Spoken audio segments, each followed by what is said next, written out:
Hoje temos um guia para você que gosta de narrar, você que gosta de fazer seus jogadores sofrerem, e o melhor de tudo é que eles gostam que você faça isso, eles gostam de um narrador sádico. É claro que eu tô falando aqui de narradores que mestram terror, jogadores que gostam de jogar terror, jogar um Call of Cthulhu de vez em quando. E é claro, a gente sempre tem que lembrar que todo narrador tem que dominar o cenário, tem que manjar das regras, tem que manjar de narrativa.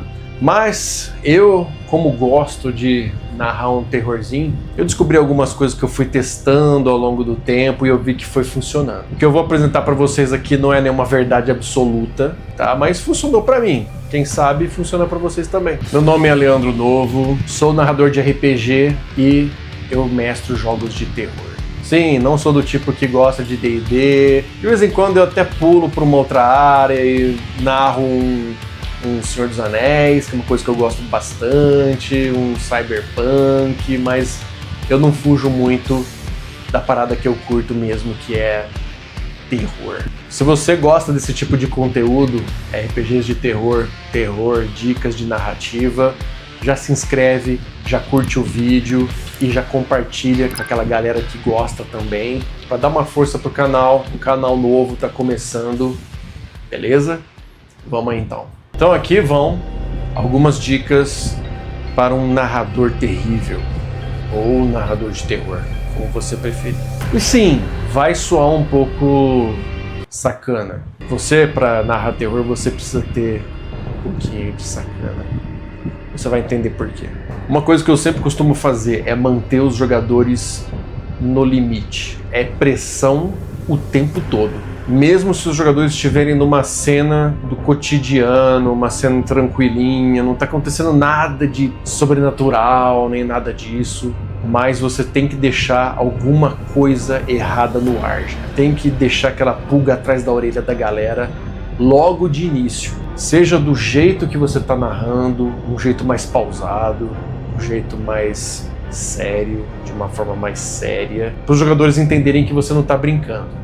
E que não vai ser piadola, entendeu? Não vai ser o RPG piadola. Eu, particularmente, não gosto de piadinha em mesa de terror.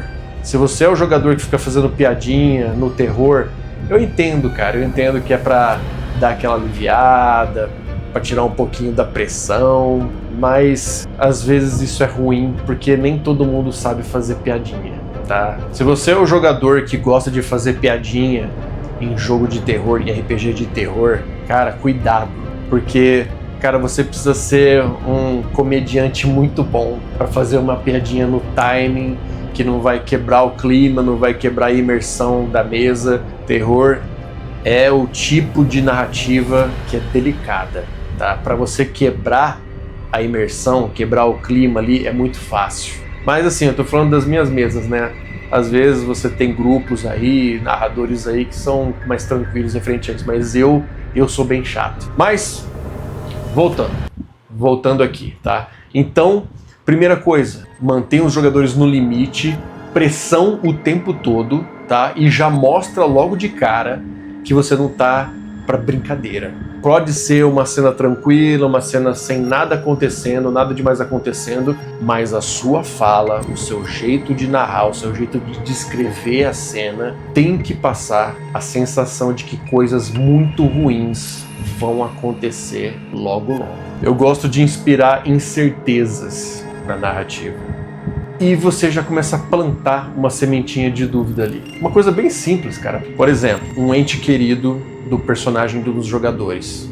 Você fez uma cena lá atrás em que a namorada de um dos personagens, eles conversam numa cena, você construiu aquele NPC, o jogador viu que a NPC é de tal jeito, ela fala assim, ela tem tal mania, e aí numa cena nada a ver, você coloca essa mesma NPC, só que agindo de um jeito estranho. Não precisa ser muita coisa, não precisa ser nada bizarro, nada escancarado.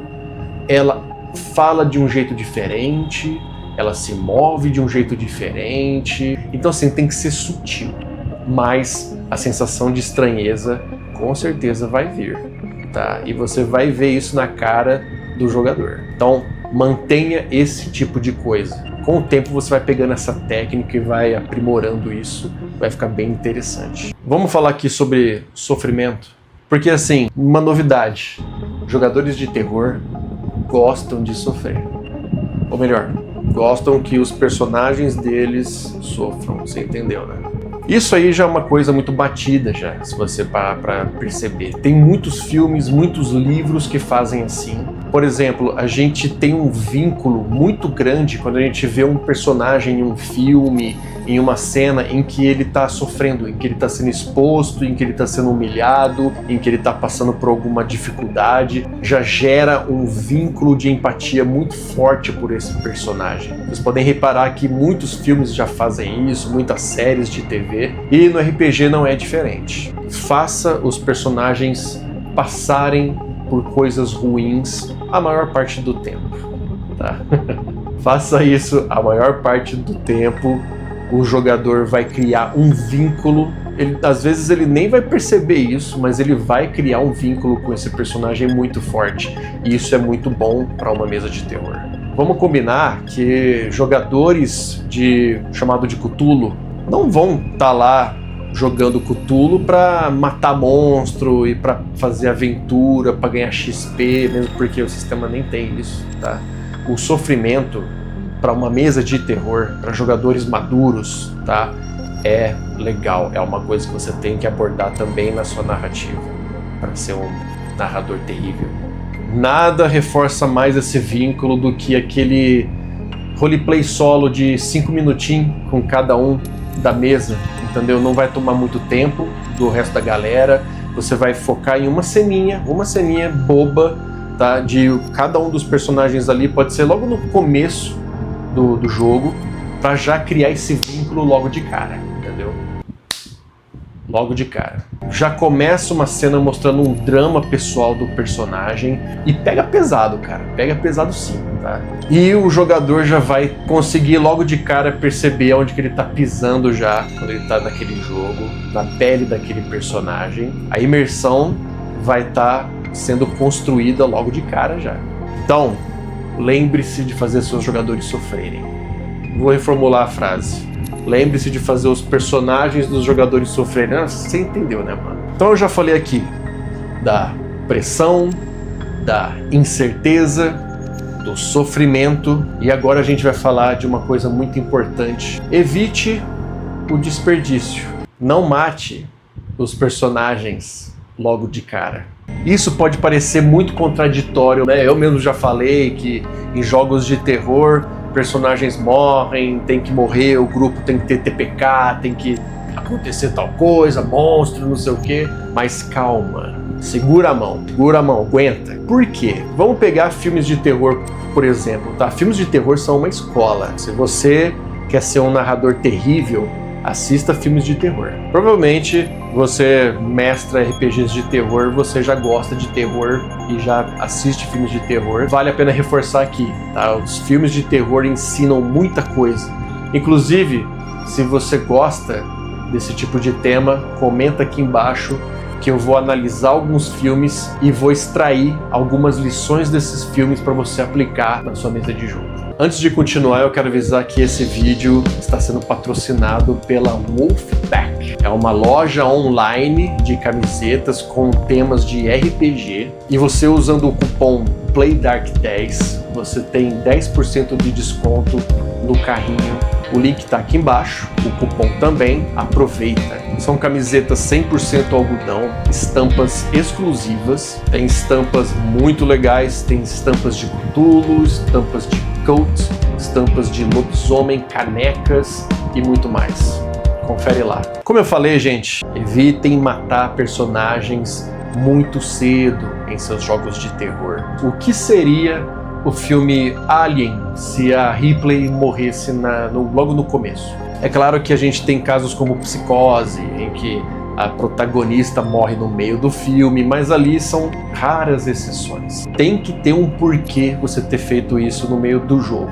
Mas vamos falar no geral aqui, tá? Matar personagens, eu costumo fazer isso para emitir um alerta. Depois da metade do caminho. Depois que a trama tá se desenvolvendo, passou da metade do jogo que eu começo a matar os personagens dos jogadores. E eles já pensam, ok, as coisas vão começar a piorar a partir de agora. Fora isso, cara, você tem que matar os personagens depois porque você quer que os jogadores se divirtam. Mate no momento certo e mate para emitir esse alerta. Salvo exceções quando, sei lá, quando o jogador faz o personagem fazer uma burrada muito grande, quando ele toma decisões muito erradas, quando o jogador não tá com aquele compromisso, vai fazendo qualquer coisa. Você, como narrador, consegue controlar. Você tá ali atrás do escudo, você pode manipular alguns resultados. Sim, eu sou do tipo que apoia a manipulação de resultados de dados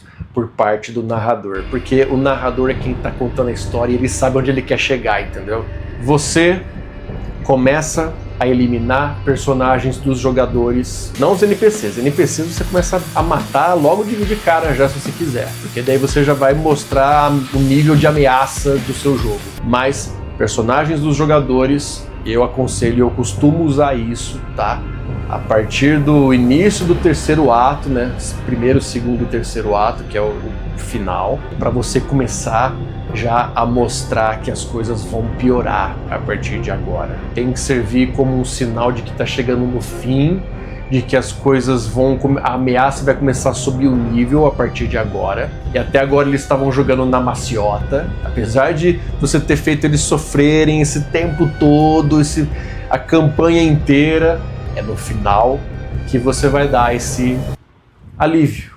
Porque assim, quando o personagem morre, ele não sofre mais. Ou não, dependendo se você estiver jogando Wraith, estiver jogando Cult, talvez. Dependendo de alguns RPGs aí, o sofrimento começa. Depende, né? Pessoal, era isso. Espero que você tenha gostado, espero que você tenha se inscrito, espero que você tenha compartilhado com a galera que gosta desse conteúdo de RPG de terror, narrativa. E a gente fica por aqui e eu vejo vocês no próximo vídeo. Valeu!